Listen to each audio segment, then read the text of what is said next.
Blue Book says that Trump's tariffs could raise the U.S. price of an average new car, which is already near $49,000, by $3,000 or more. The price of some full-size pickup trucks, they say, could go up by another $10,000. So, and you might be saying, oh my gosh, this is crazy. What are we doing? And I think that, again, I think people are missing the big picture here. That big picture, the reason I was going through those American-made stats is the most American cars and trucks are ones made by Honda and Toyota. From Olympic City and the home of Pikes Peak, this is the Automotive ADHD Show with Matt West.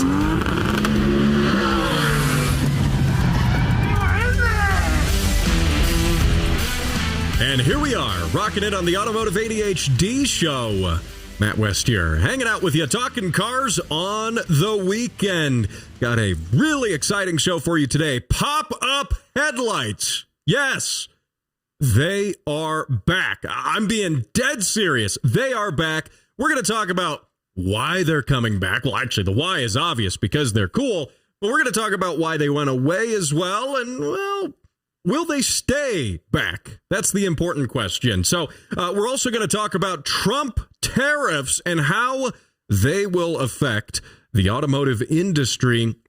Will it mean fewer of those Dodge fake EV muscle car things made in Canada? I certainly hope so. We're going to discuss that. Jim Miller once again joins me this time to talk about what he thinks is wrong with the roads and how he says he's going to fix them from city council. That's going to be in the second segment of the show. All of that and more on this edition of Automotive ADHD. Now, of course, you can catch this show on the radio, AM 1460 and FM 101.1, The Answer, here in Colorado Springs, as well as 100.7 The Word. Also 91.7 KLZR all across southern Colorado. And online, too. You can tune into this show on Spotify, YouTube, Rumble, Facebook, and more. Catch it on video. Yes, you can join me right here in the garage studio. I promise you that the S2000, which is sitting behind me, hasn't moved an inch, not even a 16th of an inch since the show last week. So it's right there. You can see that, of course, if you're tuning on to the video edition of this show. And remember, if you are listening on the radio, to head over to YouTube and Facebook, subscribe and like the show, subscribe to it and like the show there, even if you do catch it on the radio, just because that helps out a lot. That helps promote the show. So go over there, check it out. You can also submit your car sounds over on that Facebook page to have a chance to be featured right here on the show. Now, Colorado can't make up its mind. It's been another maybe a warm weekend, maybe not a warm weekend. We had snow yesterday. Then it was sunny today. They said it was going to snow a foot. It didn't do anything. And then earlier in the week, they said it was going to snow a foot. And then it snowed like 2 inches, if that.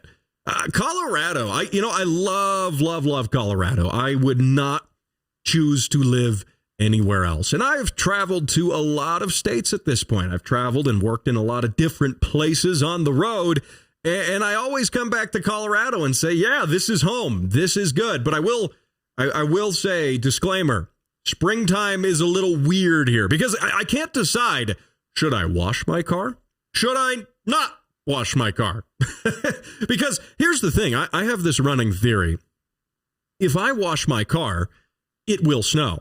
And I'm not just saying that like coincidentally the snow will happen after I wash my car or I washed my car without checking the forecast. No, I am saying that because I washed my car, it will snow. It is a direct causational effect here. And that's truly how it is because I just thought about washing my car the other day. And then we got this snow that rolled in and then rolled out really quickly. The storm was so quick actually because I didn't actually go through with washing my car. It was just the intention of doing so. So, of course, Mother Nature came in and said, yeah, we're going to threaten you with a little bit of snow, but not all the snow. And I don't know if maybe you live, if you're catching the stream of the show or the podcast of the show, maybe you're not in Colorado And, maybe you're not used to this type of weather, but, Colorado, for all we say, that snows in the Rockies and does all of this, it snows on Pikes Peak quite a lot. Snows up in the ski places quite a lot. One might say we're even known for the snow, but we're really not, because, here in Colorado Springs, we're realistically, they say it's some quote unquote 300 days of sunshine a year. It's actually really sunny, and I go out to Washington, D.C. often for my day job, and I'm always reminded that, wow, it actually is sunnier here in Colorado. So I don't know, though, maybe it's like cloudy and nasty in D.C., A, because it's D.C., but B, because maybe everyone there decides to wash their cars often. I don't know if you've noticed this same phenomenon or not. But if you have, I encourage you to reach out to me on the Facebook page or on the YouTube video of this. Comment below. Does it truly, like causationally, does it happen so where you wash your car and then it snows? And if you're in California, you're just not allowed to comment, by the way, because you'll say, yeah, it's 80 degrees all the time. It doesn't do anything. So, yeah, if you're in California, no. Maybe if you're in Arizona, too. Well, I guess like northern Arizona, like Flagstaff and some of that stuff. They do get snow there. So, you're allowed to comment from there. But yeah, anywhere else, no. So if you do live in like the mountains or the northern states, yeah, let me know. Facebook.com/automotive ADHD. Now, I was reading an interesting op-ed over on the Autopian. Jason Torchinsky posted this, and he says, quote, "Who buys mid-range gasoline?" And I thought about it. I was like, well, there's mid-range, and well, wait, he's right. Who buys it? Who is it for? Because, you just sort of go to the pump and you don't really think about it all that much. But then if you actually stop and think, okay, well, you're either in one of two boats. Say you just filled up your car this weekend, and you might have, okay? You probably put either 87 or 91 in. Of course, again, if you're listening out of Colorado on the stream or the podcast, you might live like California in one of those places where they get 95. So again, your opinion doesn't count. You're not allowed to comment. It just doesn't. Sorry, your opinion is nullified. We don't get 95 here, and that's just how it is. You get 87 or you get 91. End of story. But that 89 octane one, there in the middle, this is interesting because, granted, we could go into a long discussion, and I actually have on this show before, about how compression ratio works and why that affects the type of fuel you'll want to use and what octane actually means. If you actually Google octane, you get a definition here. Any of various isometric alkalines, I can't even say it, with the formula C8H18 found in petroleum and used as a fuel or solvent. Whatever. It's completely meaningless. What are you trying to do? Explain this with science? Come on. But we could go into that. Octane, just to get you up to speed, octane is the fuel's resistance to pre-detonation. Pre-detonation is when the fuel, the combustion part of it, occurs at the wrong time.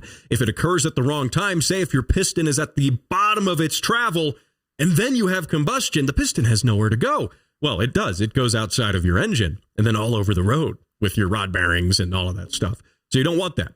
And even if it's not truly at the bottom, even if it's partially through that cycle with the piston, it can still create hot spots on there. It can melt pistons. It can do all sorts of stuff that you don't want.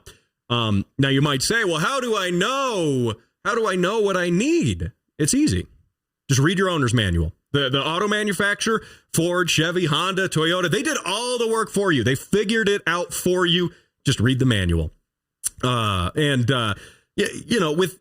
With all of this being said, that brings me back to this, however, which is who actually does buy this mid-grade. Now, Jason over at the Autopian put together a really interesting graph that says share of gasoline sales by refiners, okay? And it has a graph here, and it shows premium versus mid-grade versus regular. Regular accounts for really darn close to 80%. The numbers only go back to 2021.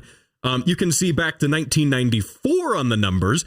Regular was 70%. Mid-grade was that 70 to 80% margin. Well, it's so slim now. It's just a couple of percent difference. And then premium, that's going to be, well, about your 82% to 100% of that, of the shares of that. So, I mean, basically what I'm saying here is there is such a slim margin of people who use mid-grade. And it's interesting to me because, again, your car is probably going to run on either 87 or at least 91. And you did also, by the way, did you know this, that a lot of times when you go to a pump, there's no mid-grade tank there. The pump is just mixing a little bit of 91 and a little bit of 87, and that's your mid-grade. So interesting stuff there. If you do use mid-grade, comment on the Facebook, comment on the YouTube. Why do you do it? Is there a reason? Let me know. Check it out. Call him the Toyota God. Others say he ran for mayor. Introduce you to the candidates running for mayor. So today it's Jim Miller. One of your priorities that you've laid out is fixing the roads in Colorado Springs. Jim Miller. Mr. Miller, you also have 30 seconds. That was Jim Miller, just a guy. All we know is he's just a guy with more cars than friends. Jim Miller is on Automotive ADHD. Yes, he is. Jim Miller, just a guy running for City Council. District 5, by the way. He is the only car guy I'm aware of.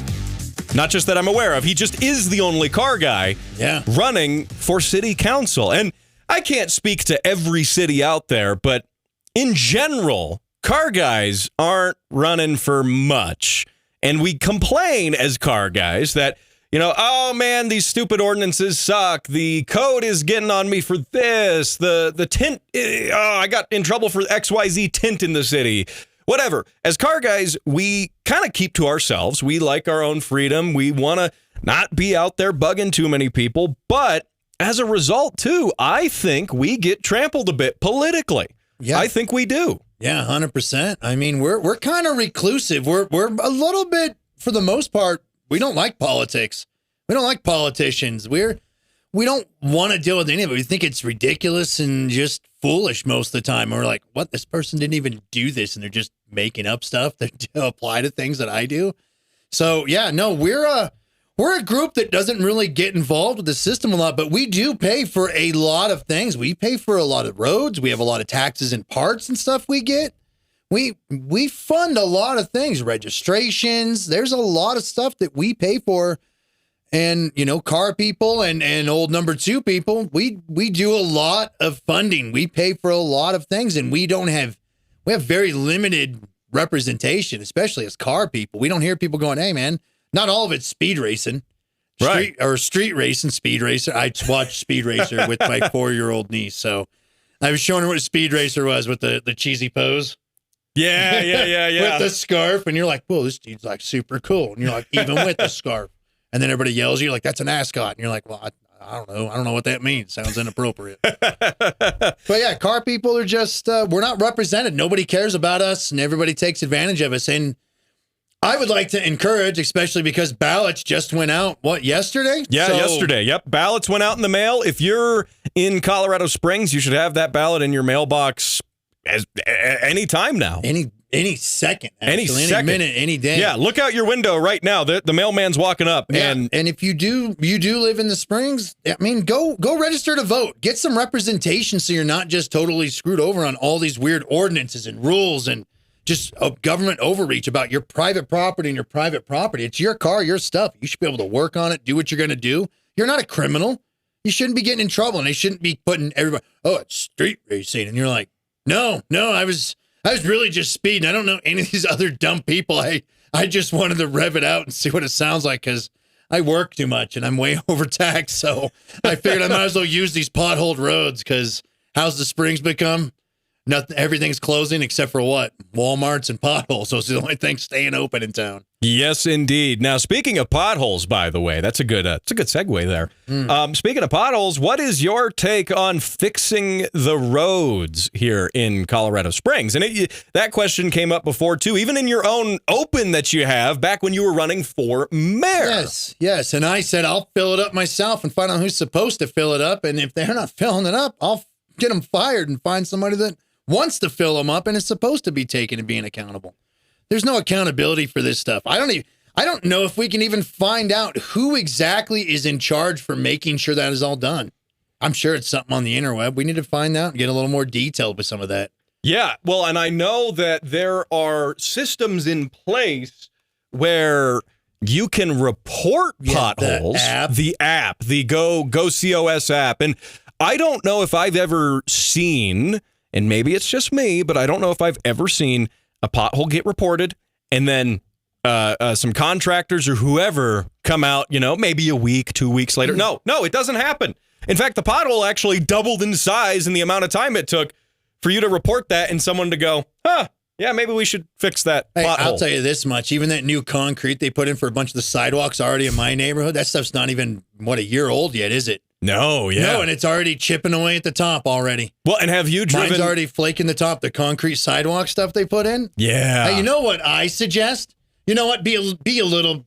I may or may not be saying that it might be a good idea or that you might get more of a response just spray painting with fluorescent paint real big around a pothole and just don't let anybody see you. Disclaimer, this is not advice or endorsing this, but...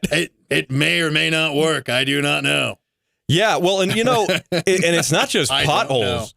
Great example. I've mentioned this on the show before, and I know our listeners who listen on the podcast nationally, internationally, this isn't as relevant to you, but it can serve as a springboard to say, hey, I got the same thing going on where I live, but I don't have a Jim Miller.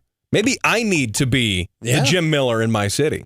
And but great example is our just coming up to the radio station here. You drove here. You drove here in your Levin coupe, and it's lowered a little bit. Oh yeah. If it's anything like my AE86, it's pretty darn stiff on the roads. Yeah, no, it lets you know. Yeah, it lets you know real good. Like, and pothole, the highway's fun. Oh yeah. Transitions, you're like, well, that's cool. I know what a kangaroo in a pouch feels like now. This is fantastic. Well, and being in Colorado, we also get frost heaves every season, which ruin everything. Not to mention the snowplows going like 30, 40 miles per hour over the speed limit in the spots where they're plowing and just pop every patch job out and just fling it all at your cars. That's great. Oh yeah. Well, the section of road right here up to the radio station. Again, you drove in your 86. That section of road was chip sealed maybe 5 or 6 years ago. Yeah. That chip seal's like a temporary fix, by the way. It's not meant to be a long-term sort of thing. And look at it. The chip seal has all failed. Now, by the way, chip seal being what they do is instead of actually repaving the road, they just pour a bunch of hot tar down and then dump gravel on it, and then it settles eventually. If I remember correctly, that's actually called bitumen. Oh, okay. That's actually word the name for it. Yes, and the only way to get it off your car is WD-40 works really good. Yeah. I was gonna say that is say the name again. Bitumen. Okay. I might be not that's quite. That's the FCC guy. He's like right over there. I can see him out the window. It's real sticky tar like stuff that lets all the chip seal stick to it. Okay. Gotcha. So, and we'll have to tell the FCC that when they take us off the air. But they're like, well, the what? And you're like, these guys are in here talking about female dogs during a car show. No, we're not. Relax. But no, that section of road, man, is terrible. It's all failed, and there's huge patches of it missing, exposing just bare concrete underneath. And then that gravel, it's just turned into gravel. Yeah. I've gotten 5 rock chips in the past probably 2 months on my windshield. Yeah. Just driving through there. And I'm not tailgating people. Good thing you got a windshield from me, huh? Yeah, it is. It is. And I haven't put the windshield in yet. I'm running my cracked one right now because I don't want to put my new ones in. I'm waiting on my A86 windshield until I can no longer see out of it or law enforcement pulls me over because it's shattered. A86 windshields. Yeah. No, if you needed an A86 windshield at some point, Jim's the reason why you can't get them because he has them all. And no, he's not selling them. No, I'm not the reason why. They just quit making them. Well, that too. Yeah. Or they go through cycles of making them and not. But,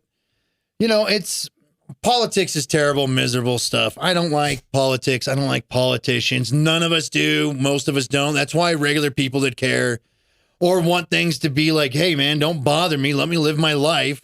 We don't get involved. I got involved because I got tired of being just poked and prodded at, nobody caring, nobody even resolving anything. I will get back to you. Well, we'll let you know. Let me go take a look at this. You don't hear anything. Yeah, well, I'm taking a look at it and stuff. So if you are part of the car community and you're in the Springs, I'm definitely your guy. Code comes over. Look, trust me, you can call me and I will go there. I will go there and resolve it. I will make it better. And remember, city council has a lot to do with code, doesn't it? Absolutely. City council is behind many of the code things we don't like. A great example, the ordinance. And by the way, if it says ordinance, generally speaking, it was done by city council. Yeah. The ordinance we've talked about at length on this show in Colorado Springs that prohibits you from parking an unregistered vehicle on your private property, not on the road, on your private property. Your property. You paid for it. You are overtaxed on. You had to sacrifice to have. The reason why you work so much. Yeah, and now I can hear some keyboard warriors in the internet comment section coming. Well, it says you can park it in your garage, so you technically can park it on your property. No, you're defining where I can park it on my piece of property, and it has to be inside and out of sight? No, what if I want it in the driveway? What if I have a race car and I roll it into the driveway so I can clean it? It doesn't matter that off-road vehicle, a track vehicle, it doesn't matter. It's your private property and your private property, and I will not let nobody tell you what to do with your private property on private property. You got that as a guarantee. That's how I am with it. You do not tell hardworking people what to do with what they earned. It's not your stuff. It's our stuff. Now, Jim, what would you say for, car guys who, again, a lot of us don't want to get politically engaged, and a lot of us, politics isn't our cup of tea, but this is important, and I always keep the show politically relevant as it pertains to cars. But what would you say to car guys who are, on the fence here? What do you think you should tell them about that? We need to start having some kind of advocacy. All right. Look, I've been saying it a few times now and for quite a bit, for quite a few weeks actually now. If you don't vote, you're going to go broke. They're guaranteeing the fact that you're just going to be so annoyed and irritated that you're not going to participate in the system that they designed to keep you too busy to participate in, too busy to be an activist in, too busy to be like, no, I don't want you doing this to my stuff. You're not telling me what to do. So, we need some more me's out there with it. We need to get a little more back. We need to get a little more interactive for a minute. Look, yeah, it sucks. I don't like political seasons. It's the worst time of the year. Why aren't elections in the summer? Yeah, that's a great point, by the way. Make it in the summer. I'm in a better mood. I'm congregating and hanging out with people of like-minded or different-minded. They're meeting new people and chit-chatting and talking. I mean, come on. Going to car shows, too, by the way. That's right. Yeah. This stuff is all designed to keep us from participating. And they bank and count on us not saying, not doing, not voting, not registering. And look, if you don't want to pick a party, that's fine. I'm all about that. That is fine. Just, you need to vote or you're going to go broke. Be unaffiliated. Pick a thing, vote. Well, and for the record, you're not a Republican or a Democrat. No, I am unaffiliated. I am very unaffiliated. Look, if I had to define me, it'd be like Constitution. Yeah. If you know anything about the Constitution, you like freedom, I'm your guy. Yep. That's just the way I am. There's overlaps with many things, but look, we have to participate or they're going to keep just stiffing us every day. Yeah. Now, Jim, how can people support your campaign? If you're hearing this on the radio right now or on the podcast later and you're like, I want to be a part of this, even if I don't live in the district, how can I help? Yeah. Jim Miller for Colorado.com. You can go on there. You can make a financial contribution. That helps. You can log in and put all your info in there, and we'll keep you up to date, too, as we're doing stuff. I love it. Jim Miller, my guest, running for City Council, District 5 in Colorado Springs. Don't go anywhere. You're listening to Automotive ADHD. We're talking more cars right here after the break.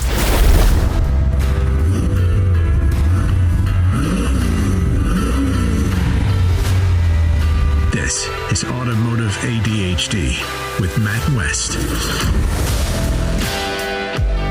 That was a 1956 Chevy Nomad belonging to Jason Cyrus. You can send your car sounds into my show.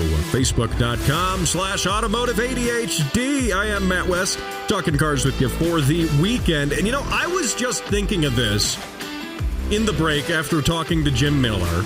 And this ties back to the topic I opened the show with, which was octane. Who is buying mid-grade fuel, 89 octane? Who's doing it? And I thought about this because I get fuel typically at the Sam's Club just off of Woodman and I-25. It's really close to the radio station. That is my go-to. And you know what? I realize this. They only have pumps that are labeled for 87 and 91. There's no 89 octane mixed into there. There isn't. I mean, I guess you could do your own mix of it and make your own 89, because I said at the end of the first segment, that's really what 89 is. They don't typically have two tanks for this. They just mix it in the pump, a ratio of the 87 and the 91. Or again, if you live in other states, sometimes 93 or 95. If you're in California, you don't get to comment because you get 95 and you've got perfect weather. But I don't envy your automotive regulations. So you can just keep that in California. But anyway, and by the way, it also kind of got me thinking, too. I didn't mention this either, which was that octane, by the way, is really going to be dependent as well on all things of altitude. Here in Colorado, say 6,500 feet, that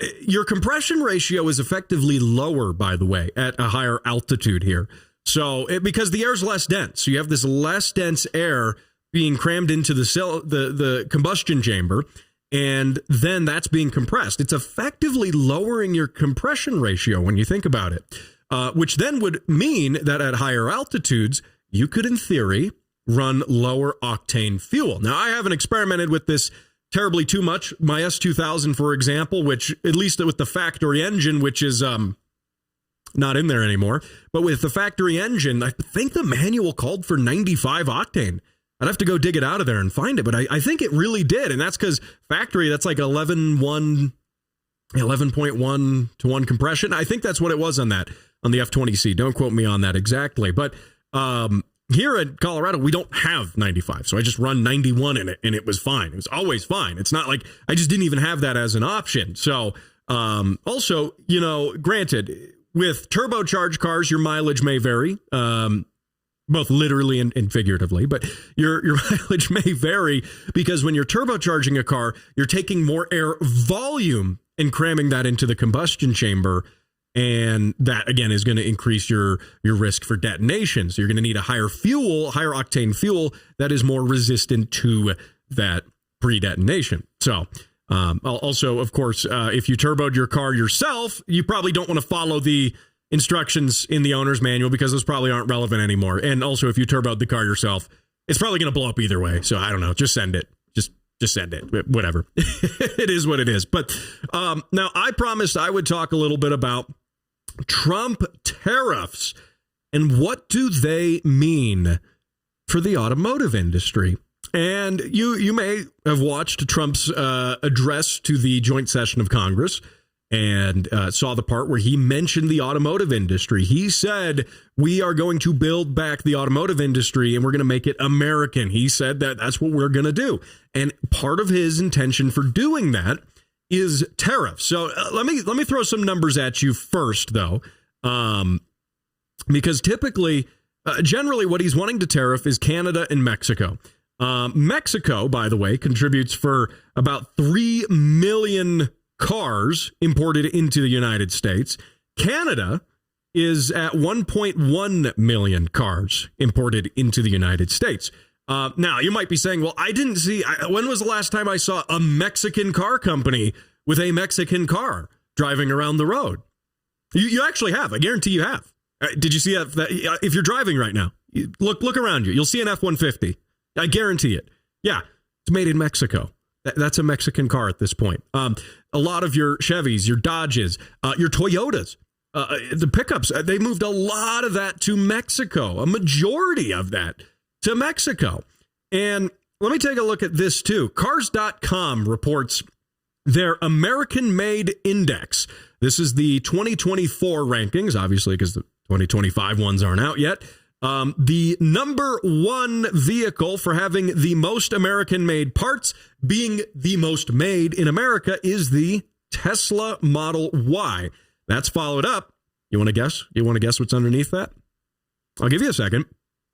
Okay, because you're not going to get it. I guarantee. The Honda Passport is the second most American vehicle made in the United States. The Volkswagen ID4, third most American vehicle, a Volkswagen. Mind blown. Number 4 on the list, a Tesla Model S. Number 5, a Honda Odyssey. Number 6, a Honda Ridgeline, which I guess makes that the most American pickup truck in the United States. Number 7, the Toyota Camry. Number 8, here we go. finally got to an American brand, at least. The Jeep Gladiator, number 8 on the American-made index. And we can keep going down this, but again, another Tesla's on the list. Let's see, Lexus, Toyota, Acura, Honda, Acura, Toyota. We could keep going all the way to number 19 on the spot is the Ram 1500 Classic. And then we keep going down the list. 20 is a Toyota, 21 a Tesla, 22 a Kia of all things, 23 the Chevy Colorado. This list could keep going, but I'll give you some highlights here. Basically, once we start getting into the mid-20s, we see the Chevy Colorado, the GMC Canyon, which are the same truck. I just find it funny that the Colorado is slightly more American than the GMC Canyon. It's 23 versus 24. I wonder how they figured that one out. Where are we at here? Nissan Pathfinder, 27. Jeep Wrangler itself, which the Gladiator is based off of much of the Wrangler, but I guess is much more American. Where is the? I'm looking through the list here. I'm getting down into the 30s. The Corvette, the Chevy Malibu. Where's a pickup truck? Like a full size pickup truck? Where do we have it? Where do we have it? Okay, we got to go to the. I'm still scrolling. I'm into the 40s now. I'm into the 40s. Here we go. Where is it? I'm going to find it here. Ford F-150 Lightning. Yes, the EV one is the 56th most American pickup truck. And I haven't even come across the regular F-150. So where is that? 56, 57, 58. The regular gas-powered F-150. Oh, and let's keep scrolling. Let's keep looking on here. The Ford F-150 Hybrid, 75th most American. I mean, I could keep boring you with this, but I'm actually genuinely curious, too, to see like where the Chevy Silverado lies and the, some of the other Dodge Rams. And okay, here it is. The Silverado, America's, second pickup truck, because the F-150 is still, I guess, technically America's pickup truck. The Silverado 1500 is the 89th most American-made truck, or vehicle in general, according to Cars.com. Isn't that staggering? I mean, think about that. Like I said, when was the last time you saw a Mexican car company importing a car?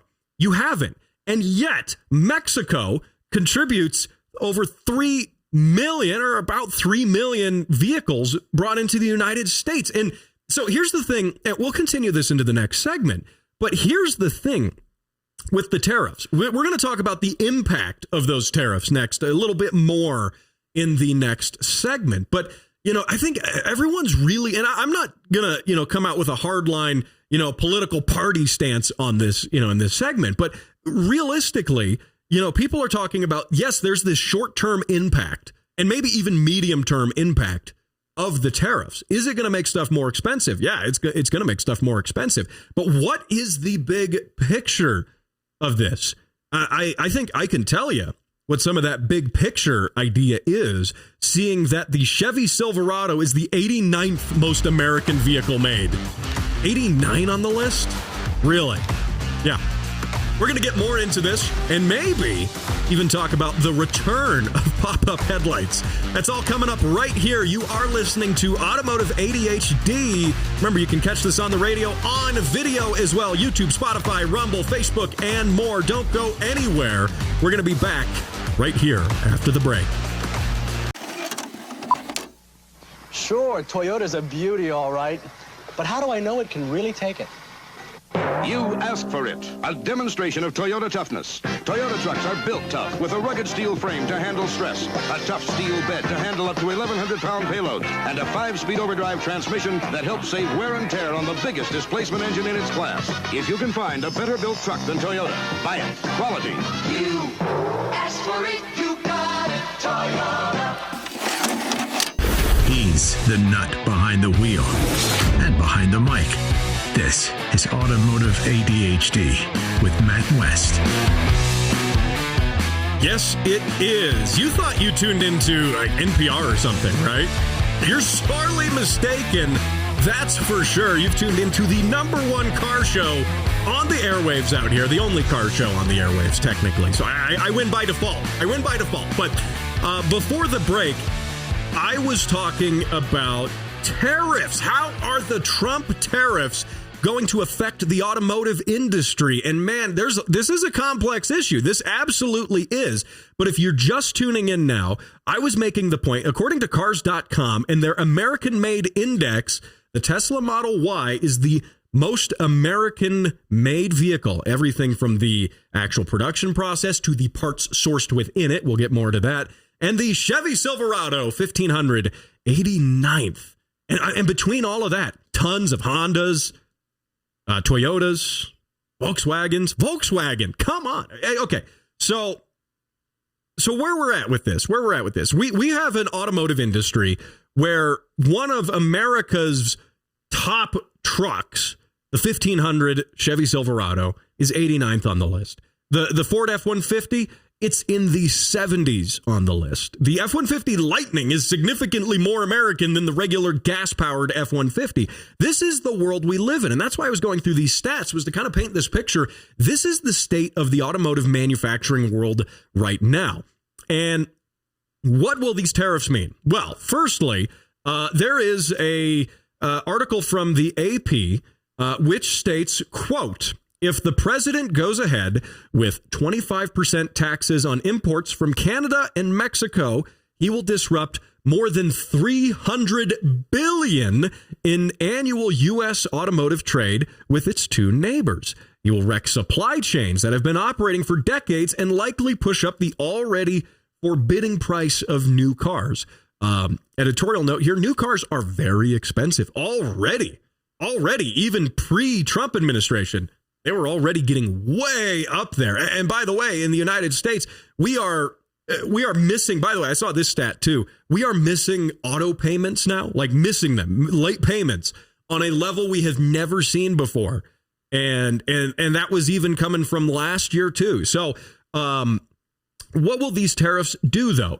Kelly Blue Book says that Trump's tariffs could raise the U.S. price of an average new car, which is already near $49,000, by $3,000 or more. The price of some full-size pickup trucks, they say, could go up by another $10,000.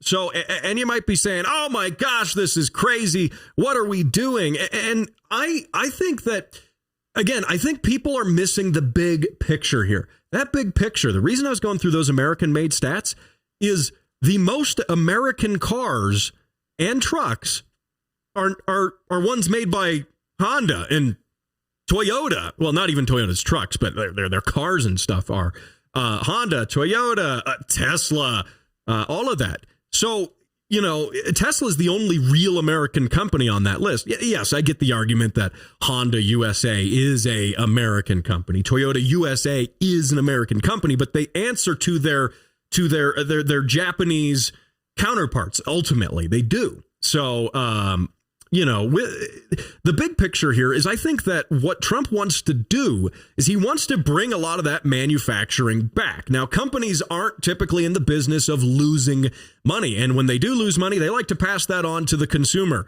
A great example is how expensive cars have gotten because of technology. The government mandates that, hey, you have to put this piece of technology in there. You absolutely have to, even if it's something kind of silly and stupid. Well, actually not just silly, but just generally stupid, like the kill switch mandate, still looming, by the way. That costs money to do that. Not just to put the part in there, but to actually do the R&D and the research for that. That costs money. Does the auto company say, gee, the government just mandated that we have to put this widget into our cars? Are we just going to absorb that cost? I guess we just have to absorb the cost. No, they don't. They just raise the cost of the car to the consumer. And yes, is that going to happen? Manufacturers are going to have to pay more for parts. That's another part of this. The supply chain aspect of this that I haven't touched on yet is all of these cars. That American-made index, by the way, factors in where the supply chain for the parts from those cars comes from as well.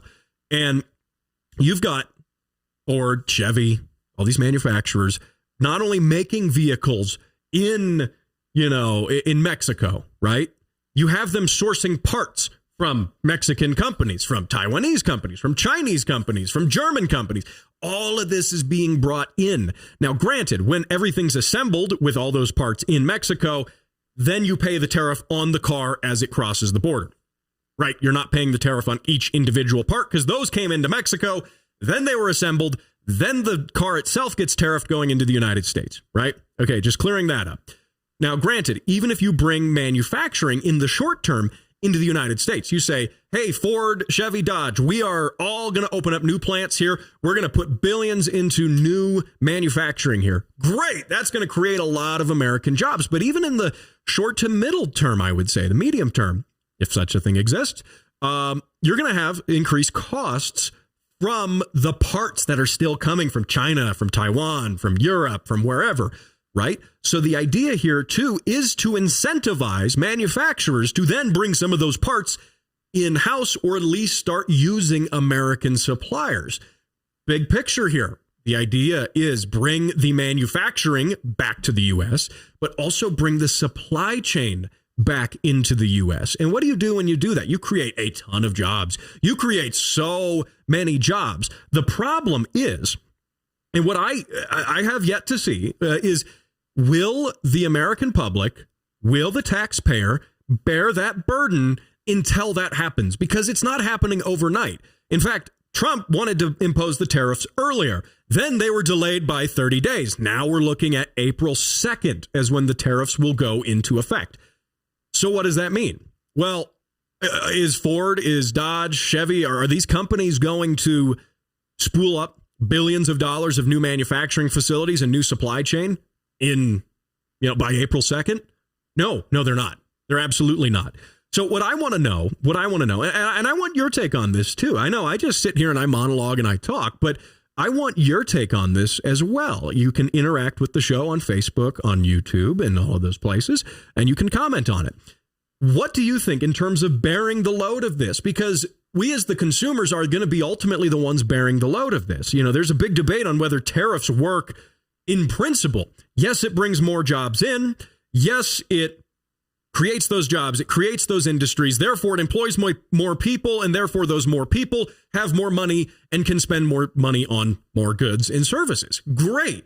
But again, when we get there, how does that look?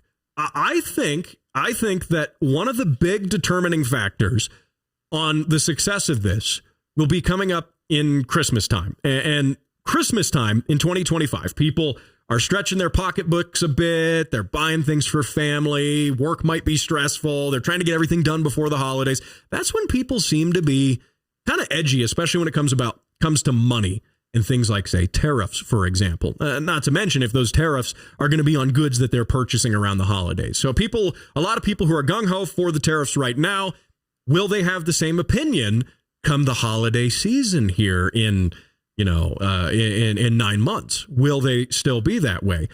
I don't know. What does this mean? Like, if you don't want to pay these tariffs, so a great option right now is to buy used or certified pre-owned. That's a great option right there. I bought my 2024 WRX certified pre-owned with 700 miles on it for 10 grand under sticker, basically. That was a great deal. Those used cars are going to be less affected by that. Now, the used market is going to suddenly see more demand. So, yeah, we're going to see that trickle down into the used market, but not nearly as significantly as that. Long term, I think the tariffs are not a bad idea long term. Again, we're bringing that manufacturing back. We're going to change that landscape and have American companies employing American people, making American parts, making American cars. Great. But can we sustain the cost of that until then? That is yet to be seen, but let me know your thoughts. The silver lining here is the Dodge Charger EV, which is made in Canada.